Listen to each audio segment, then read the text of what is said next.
Let's get started. So tonight we have about 40 minutes to just look at how I render wax and make a propolis tincture. Um, you're going to get wax from when you're uncapping your frames, or you'll get wax when you're cleaning out old frames.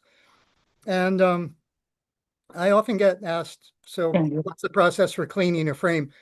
And it's there's nothing simple or fun about it. I mean, it's it's it's a it's a labor that where you see results immediately, so it's very rewarding that way.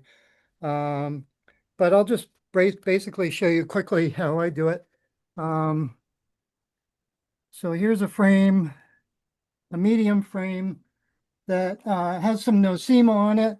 Um, the comb is pretty good. The nosema is a gut uh, disease, and sorry, and I don't, and also this being my medium, one of my medium frames, it's also pretty dark too. So I'm gonna, as they say, kill two birds with one stone um, by just removing the wax, rendering it, and um, and then I'll sterilize the frame by putting it out in the sun for a few days.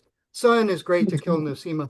So, oh, these are the if you're wondering what nosema is or how you identify it, it's little splotches, it's not wax or propolis, it's flush to the frame. You can just barely feel it when you rub your finger over it. And it's not sticky like propolis, it's just a film almost. And I have no idea if there's a better way to get rid of it um, or if it dies after several weeks on its own outside of the hive. But I have heard from several people that sun is a great way to kill it. So I'll just expose it to sun. So with this frame, the first thing I'm going to do is, um, you know, do whatever works for you. But the first thing I usually do is take off the top bar, assuming that you have, I'm sorry, the rail that holds that you put in to hold the foundation in place. So this was a frame that has that foundation support strip, and so I started with a foundation, a crimped wired foundation here, and so I'm taking that strip of wood out so that I can release the hooks. The bees have also attached that wax all the way around the side too. So I'm just going to cut it on one side, cut it down the bottom. In the video about the wax.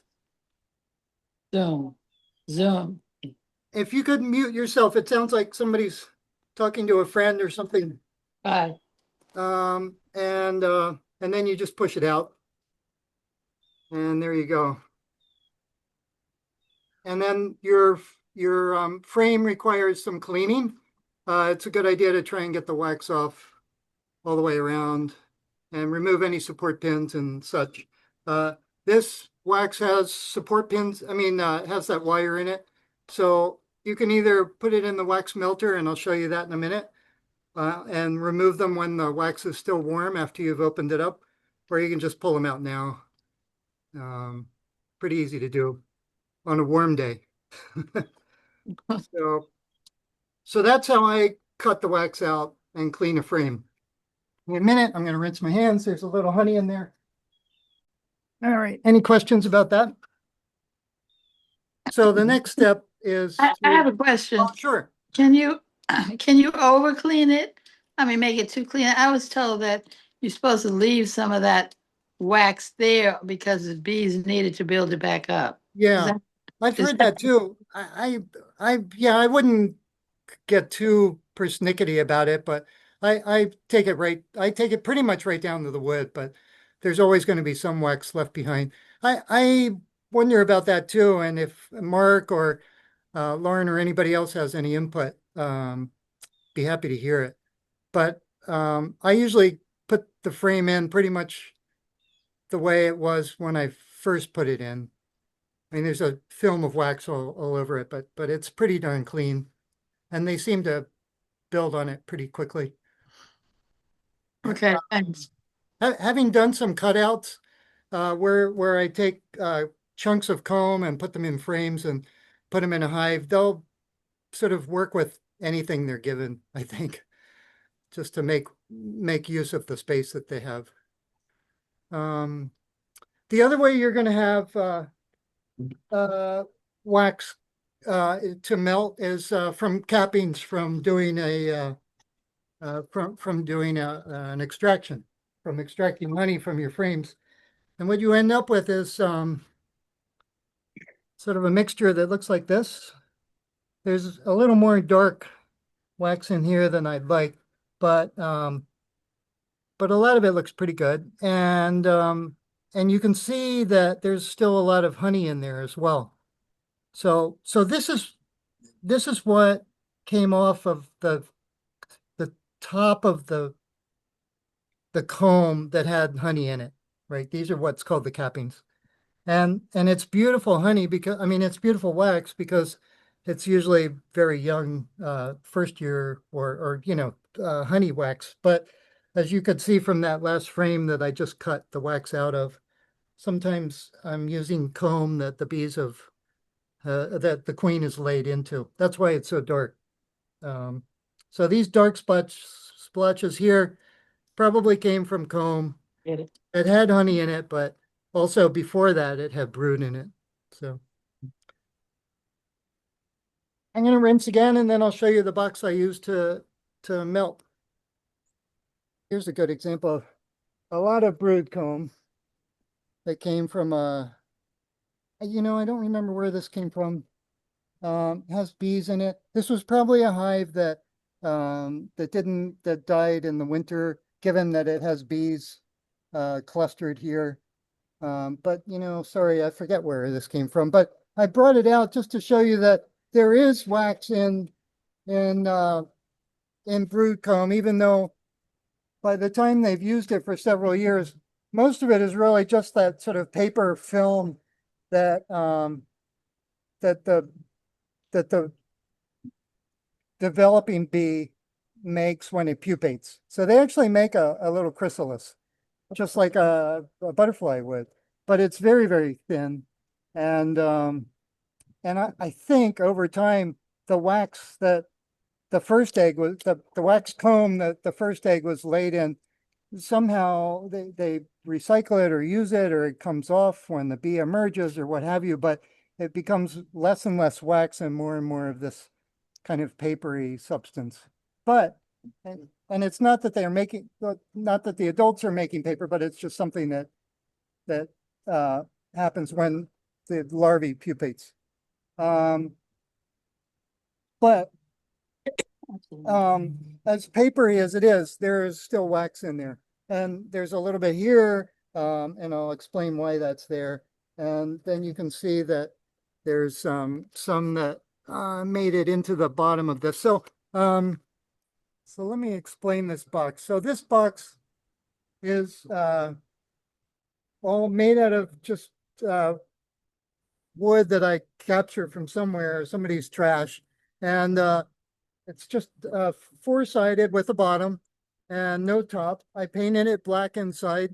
That may or may not be a good way to do it, but it seems to help. I have a little thermometer here in the corner. So when I cover it with a sheet of glass, what happens is, and face it towards the sun, it's going to get hotter and hotter.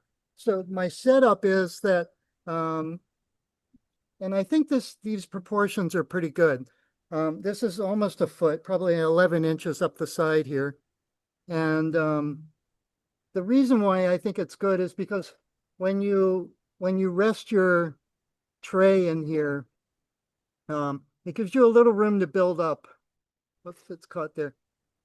To the level of the glass.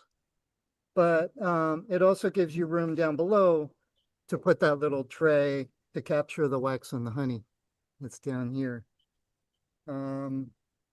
So the reason why I use this is because I don't have to use I don't have to boil water. I don't have to use, fossil fuels. This is the sun does this, and on a nice sunny day, it'll do it in a couple of hours. Um, but so I prefer this, but there are many videos online that show you how to do this, how to render wax using fuel, using uh, usually gas or what have you. And also the Boston Area Beekeeping Association has a wax melter. And perhaps if anybody's interested in contacting them, uh, maybe people could use that wax melter cooperatively. It's a wax melter that's electric, but it's large, so it could handle quite a bit of wax at once. Um, uh, the basic principle or the basic process for that is that you never put the wax right into a pan and heat it up. You put it over water. So you basically fill a large container with water and dump your uh, comb in, or you dump your cappings in from when you did your extraction, honey extraction. You heat up that water, the wax rises to the top, and the sort of salt, a lot of sort of detritus and things like that either sink to the bottom or dissolve into the water. You pour off the wax. You can pour you can pour everything into a large container, and the wax will again float to the top and harden, and then you just pull it off as a disc. This is a small disc, but this could have been done in a pot, and the water would be down below, and honey as well dissolved in that water. But the wax always rises to the top because it's so much lighter than water and honey. Bill, when I've done that, it's taken several with water. Sorry, come again? When I've done that rendering wax, which I've done several times, it's taken a few boilings. So right, you take out the disc, and then you have to scrape off the right. stuff that's stuck to the bottom Yeah, of it, and then you do it again, and then same thing, and again until it's pretty pure. Yeah. But it does take a lot of fuel. Right. Well, that's the second step, and I was going to get to that. So once you have, so you're right that disc will be will have some solids on the bottom, like this one here. Whoops, this one here has I've scraped the bottom of this one off, but yeah, that's nice. You can see it's not quite as shiny as the top part. So what I would do is I would take this and boil it again in a double. I'm sorry, I would heat it in a double boiler, so I'm heating just the wax. And I would take that wax and pour it through a strainer of some sort. And cheesecloth is good as long as it's real cheesecloth. Also, you can use hosiery. Another way to do it is to take a one-step process is to take all of your cappings and put them in hosiery and put it in boiling water, and the wax comes through the hosiery because it's a liquid, and all the solids stay caught in the hosiery. And when you pull it out, you get something that looks looks kind of like this, like a big clump of gump and or gunk, sorry. So inside there is sort of all the wax, the detritus and whatever else that you don't want in your wax. So you can do it that way. You can boil it. But I like using this system, my solar wax melter, because when it's sunny, it works, and I don't have to light any fires. So let me just make sure you understand that it's a box. Sorry, it's a little wiggly. My hands are wet. I mean, sticky. Let me rinse them off again. I should have had a towel or something at the ready. So, so I'm taking I built the box big enough to take a chafing pan, $1.50. You can use them over and over again. In the corner, in the bottom, so So I have the little bars built so that when I put the tray in, it sort of tilts to one corner. See? And at that bottom corner there, I've put in, sorry, I've put in a little screen there so that the the wax can get out. But the screen was intended to hold the solids in place, but it really doesn't work that way from what I've seen. As you can see on this pan, this had some pretty nice wax on it and before it melted. And what happens is that the wax just melts and sinks and moves. And the rest of it just kind of sinks and doesn't move. So what you end up with is sort of blotches like this, or if you're putting in a lot of stuff like this and most of it's paper, the wax will melt out to the bottom and drain out. If you have the drain angled properly. I guess there was sort of a little well there and it wasn't able to get out all the way. And then what you're left with is something that could look like this. And I left this one because it shows you the wax, although there's not very much at all. I forget, I think it was the slum gum, the stuff that I just showed you. But it's a nice chunk and it's a nice color. But what I also get is a lot of honey. And I need to figure out, so sometimes it gets pretty hot in here and I'm a little worried that the honey might overheat and then that might not be good for the bees. So I need to figure that out. What I intend to do with that honey, sorry about that, is feed it to the bees in the fall. If I find out it's okay. Because some of it does taste a little caramelized. So I'm kind of worried. If that doesn't work, if I can't use it for food, then maybe make some mead out of it. And then what you end up with if you take that. Bill, can I ask you a question? Mead, Jennifer? like a beer drink. Yeah, Oh. if you say if I can't use it for food, Sorry, I got to go what inside. would make it so you can't use it for food? Because I just had all those frames that had wax moths in them and larvae, Yeah, but I was able to freeze them. good. And I'm hoping that I can use it for food. Well, the way you harvest is by crushing and Yeah. draining.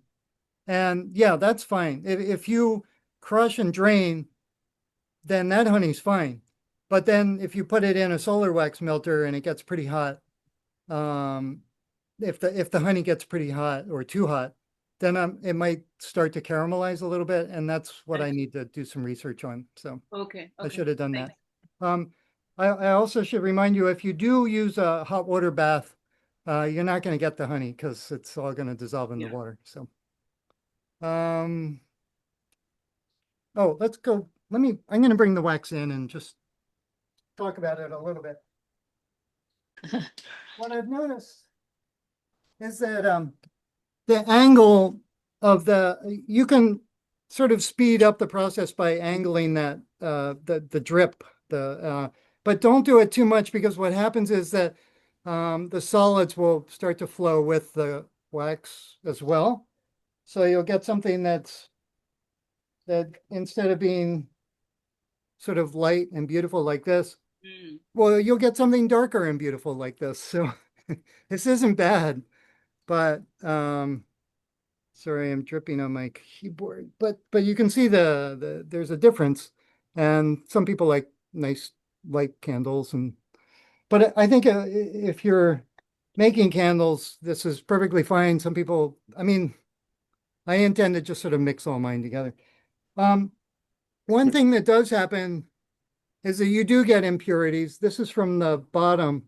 And again, if you were doing the hot water bath, at this point, you would break this up into pieces, put it in a double boiler, melt it, and then pour that melted wax and this stuff through a filter. And you would get some pretty beautiful wax. What I intend to do with this, unfortunately, I'll have to put it in the solar wax melter again and make sure the angle isn't too steep. And these dark splotches here, that'll just settle right to the bottom of the pan and the wax will flow. So I'll get a nice, once that's done, it'll look like this. This is a nice one. Oh, Oh, beautiful. And I'm making candles. I have a dipping tank, so maybe in the fall we can all dip candles if you want. But a friend of mine let me borrow it last year, and it's pretty fantastic. It's molds are great too, but you every time you pour into a mold, you have to wait for it to harden before you can open the mold. And so unless you have 10 or 20 molds around, it's kind of a slow process. So is this dipping like those bars? Yeah, this is like a rack. So it's a circular rack. It goes into a circular tank. And so you keep the tank in boiling water and you dip into that. And every time after you're done dipping and you get your 6 candles or whatever it is, you have to put more wax in and wait. But it's a lovely process. It's something that's a lot of fun to do in the fall and winter when Yeah. there's not a lot else to do. So,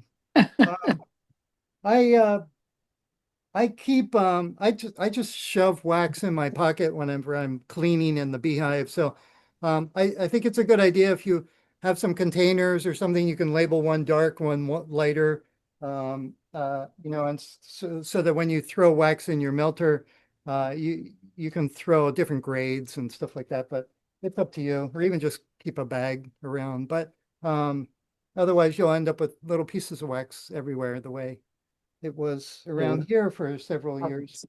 Oh, something else is wax moth love greenhouse. anything they can get out of wax that they digest. I don't think they digest wax. I think they're going after like the carapace of the chrysalis and stuff like that. If there's any of that in your wax, the wax moth will burrow through it, and then you'll have to remelt it because what they leave behind when they're burrowing are their little frasses, their little poops, and that's not. It's just little black specks about the size Right, of but puppy then the feet. larvae are so, the larvae Yeah, they're as you know, they're not fun. grubs. Oh, I just saw some tools and I forgot to mention this. But going back to cleaning frames, if you're going to reuse your frame, then you should, you'll need to scoop out all the wax in the bottom. Sorry, it's giving me a warning. What do we have? About 10 more minutes. You'll need to, you know, the bottom rail of your frame has the, gosh, has that little slot for the foundation to fit into. And you're gonna have to clean that out. And this tool here works really well. It's a claw, and this one also works well. So I have these, although you know you might have some other tools around the house that would do the same thing, but you have to clean that gutter out, so to speak. All right, on to propolis. You can order the tools? Yeah, I have some here, but you can order them online. Everybody sells them, but What are they called, Bill? frame cleaners. Yeah. There's one more that's like a giant ice pick. It's got a wood handle and a long shaft and then a claw at the end. I haven't used it. I looked at it in detail online and it looked like it was pointed on the end, but what you really need is kind of like you need a claw or a tooth. You need something with width like that and that fits right nicely into the groove. So when you pull that, you have to pull it several times sometimes because that wax is really stuck in there. It's nice wax down in there, but take some elbow grease. Okay, so over here, bear with me. Yeah. Let's take a journey. Over here, I have my propolis outfit. So what I'm doing, every time I work on the hive, I try to leave the propolis for the bees, but there's always going to be some. And I just stick it in my pocket, but before I do, I always wrap it in a leaf or something because it gets so sticky, especially when it's warm, that if you don't have it wrapped up, it's going to stick to the inside of your pocket. So I just have these little balls I've collected over months and months, and Sometimes if it's colder, you can put these in an old coffee grinder, electric one, and make a powder out of it. And then you can put it in your jar to dissolve it in alcohol. But if you take these and break them up into pieces with your hands, that works okay. It just takes a little longer for the infusion. So what you're doing is you're taking this propolis, this wonderful magic substance, also called bee glue, and you're dissolving it in grain alcohol. I use um, Everclear, which is about as strong as you can get. And what I'll do is I'll fill it up with propolis. And it's very sticky and very it stains a lot too. But I'll fill it about this much with the propolis and then cover it with alcohol. Oh, you can't see that, can you? That's how much alcohol there is. So it's like 1/3, 2/3, maybe even a little more alcohol. And then every so often, I'll shake it. But I'm not going to shake it now because I'm going to pour it through the filter. So I'll just leave this on the shelf. When I see it, I'll tighten it, I'll shake it, and then I'll loosen the top again. Because if you don't loosen the top, at some point you won't be able to open it again because propolis is doing its thing. So Bill, can I ask tighten you a it. question? Yeah, always tighten it, shake it, and then loosen it again. Yeah, question. How long do you leave it in there? It's this has been in here for probably 3 weeks, but a couple weeks is all it takes. Oh, really? With maybe like 3 or 4 shakes during that time. Okay. I mean, probably the more the better, but yeah, that seems to do it. And you said you use Everclear alcohol? Everclear is the alcohol that I use. I buy it when I drive through New Hampshire. Yeah, you can get it in like half gallons and such. Okay. And let's see. Yeah, that's it. But I bet you could use vodka too. Bill, I brought mine. Oh, great. Somebody told me, I don't know if it was you, just make it an alcohol that you wouldn't mind drinking. So I put bourbon in it. And Oh, okay. Yeah. I didn't, I think the propolis was mixed with wax, I tried to get when I was cleaning off the frames and stuff, and I just had balls of it and pieces of it. So you can see that it's getting darker. Yeah. It's sort of, I've had it, this has been going for a couple of months. And so do you drink it? I'm not sure what to do with it, but I'm Oh. following instructions. So I need more instructions. I make mine a little more concentrated, as you can see, but that looks more delicious than mine does. So the next step would be to run it through a sieve. Right. Well, I run it through a filter. So here's the jar that I always pour into. I have a piece of cloth that just came from an old sheet or something. I keep it in place with a rubber band. I've sort of made a cone there. And what I'll do is, somebody told me once I should show screen or something. Okay. I hope you can see okay. I think there's another way maybe I could make this bigger, but basically after it's been sitting for a while, you don't want to shake it right before you pour it. So you need to let it sit for several hours after your last shake before you do this. But when it's been sitting a while and it's done that separation that you see there, then you just pour it slowly through your filter. And as long as you're just pouring nothing but the alcohol and the propolis dissolved in it, then it goes through quite quickly. It's when you start to get to that mud at the bottom that it clogs it up really quickly. So at that point, you'll just have to, patiently pour a little in, wait, pour a little more in and wait. It's almost done going through the filter. So I'll pour a little bit more. I still don't see the sludge yet, but there it is, right there. And because my jar is pretty full, I'm gonna stop right there and then show you the last thing. But Now, Bill, did you make that into a powder before you did it? Because this mine one I did, is yeah. lumpy. Yeah, it's lumpy. You can sort of chop it up a little bit with a spoon or something, a plastic spoon or a knife, not a metal, because you might crack the glass. So then, when I have my solution, what I do with most of it is, no, sorry, what I do with all of it is that I use it as a sort of like a varnish for my woodenware instead of painting. Then go back to the. So, this brush is a little stiff, but I just put it on. And it's always sticky when you first put it on. And I really put a lot of it right on the joints, because that's where you get the most rot, where the water can get in. So I put it pretty heavy there. And I don't know if you can see that, but yeah, it gives it a nice color.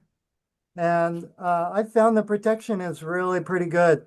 After about 3 or 4 years, you might want to do it again.